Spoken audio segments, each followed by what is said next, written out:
महाशय इंद्रदेव भी थोड़े प्रसन्न हैं, थोड़ा सा मौसम अच्छा कर दिया है। अब ऐसा है, हम लोग 3-5 दिन धूप में चल रहे हैं, ये कोई बहुत बड़ी पीड़ा नहीं है। आप उस नौजवान की पीड़ा को समझो जो 1.5-2 साल मेहनत करे, जिसके माँ बाप उसकी कोचिंग ट्यूशन के लिए पैसा इकट्ठा करें, किताब खरीदें, किराए के हॉस्टल में वो रहे, खाना पीना खर्च करे, 2 साल तैयारी के बाद वो पेपर लिखने जाए, पेपर लीक हो जाए और कैंसिल हो जाए, तो वो बेचारा बच्चा है, बच्ची ओवरेज हो जाए, उनके घर वालों पे क्या बीतती होगी। और जो पेपर लीक होता है ये करप्शन की वजह से लीक होता है ना। अगर किसी पास पैसा है हो सकता है वो पेपर खरीद ले, लेकिन ये पूरी व्यवस्था को बदलना चाहिए। मूल चूक परिवर्तन जब तक हम नहीं करेंगे, इस पूरे इंस्टीट्यूशन को जो ये कार्टेल बना हुआ है उस पर प्रहार करना पड़ेगा ना, ताकि लोगों को विश्वास रहे कि हम अगर पेपर लिख रहे हैं, दे रहे हैं, इंटरव्यू दे रहे हैं तो हम एक ट्रांसपेरेंट तरीके से दे रहे हैं। और विश्वसनीयता, क्रेडिबिलिटी और आस्था सिस्टम में बनी रहे नौजवानों की, ये बहुत इंपॉर्टेंट है। और ये करप्शन जो है, ये मैं तो बहुत पहले से कहता आया हूँ, खासकर पिछली गवर्नमेंट ने जो करप्शन इश्यूज हमने टेकअप किए थे उस पर हम प्रभावी कार्रवाई नहीं कर पाए, इसलिए इस पर कार्रवाई करने का समय आ गया है। सचिन, आपने करप्शन की बात की है, करप्शन के मुद्दे पर कांग्रेस कर्नाटक में इतने भारी बहुमत से आई है, यही मुद्दा आप यहाँ उठा रहे हैं। क्या लगता है कि करप्शन वाकई एक बड़ा एक ऐसा टूल बन गया है कि जनता भी? देखो, लोग इसकी चर्चा शायद ना करते हों, लेकिन ये हकीकत है कि करप्शन से मध्यम वर्ग, जो गरीब तबका, जो आम व्यक्ति है, जो बहुत पैसे वाले हैं उनको तो ज्यादा फर्क नहीं पड़ता होगा, लेकिन जिस व्यक्ति को पेट काट के बच्चों को पढ़ाना पड़ता है वो व्यक्ति जानता है कि दिहाड़ी क्या होती है, रोज पैसे कमा के चूल्हा जलाना क्या होता है। तो उन लोगों को करप्शन सबसे ज्यादा प्रभावित उनको करती है, इम्पैक्ट करती है। और कर्नाटक में हमने जो आरोप लगाया था बीजेपी सरकार के ऊपर, 40% कमीशन सरकार, भ्रष्ट सरकार, वो आरोप कहीं ना कहीं सच लोगों ने माना, इसलिए कांग्रेस को भारी बहुमत दिया है। तो हमको जो विश्वास जनता का प्राप्त हुआ है वो हमारे जो करप्शन के एलिगेशंस थे और हमारी 5 गारंटीज थी उसको देखकर जनता ने दिया। अब हम जब सरकार बना रहे हैं तो हम लोगों को तो कार्रवाई करनी पड़ेगी ना, बोमई सरकार के जो करप्शन इश्यूज थे उनको टेकअप करेंगे। ठीक वही मांग मैं राजस्थान में तो कर रहा हूँ, पिछले 4 साल से कर रहा हूँ।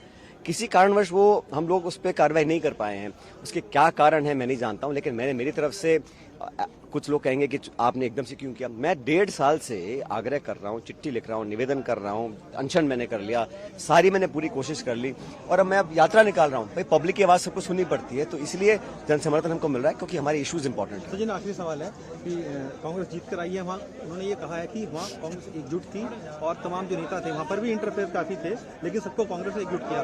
राजस्थान में भी वो इसी तरीके से करेंगे कि चाहे आपके इश्यूज हों या गहलोत साहब के इश्यूज हों, उन सबको एक ऐसा होता है जब हम सरकार में होते, गवर्नमेंट में होते हैं, तो प्रदेश का मुखिया, प्रदेश का चेहरा मुख्यमंत्री होता है। 2018 में हम विपक्ष में थे, मैं प्रदेश का अध्यक्ष था, तो मेरी जिम्मेदारी थी, मैं सबके पास गया, मैंने हाथ जोड़ के निवेदन किया, छोटे बड़ों को मनाया, नेताओं को, क्योंकि मैं उस वक्त पार्टी का अध्यक्ष था, मेरी जिम्मेदारी थी। सबको साथ लेकर लड़े और हम सरकार बना गए। हमारे पास 21 विधायक थे 2013 में, 5 साल तक सबको साथ लेकर चले, तभी तो हम कामयाब हो सके। अब जब सरकार बन जाती है तो प्रदेश का मुखिया चेहरा मुख्यमंत्री जी होते हैं हमेशा, तो मुझे लगता है हमें साथ मिलने करने की कार्रवाई करने की जरूरत है। वही एक तरीका है आगे ये परंपरा को तोड़ने का, 5 साल बीजेपी, 5 साल कांग्रेस।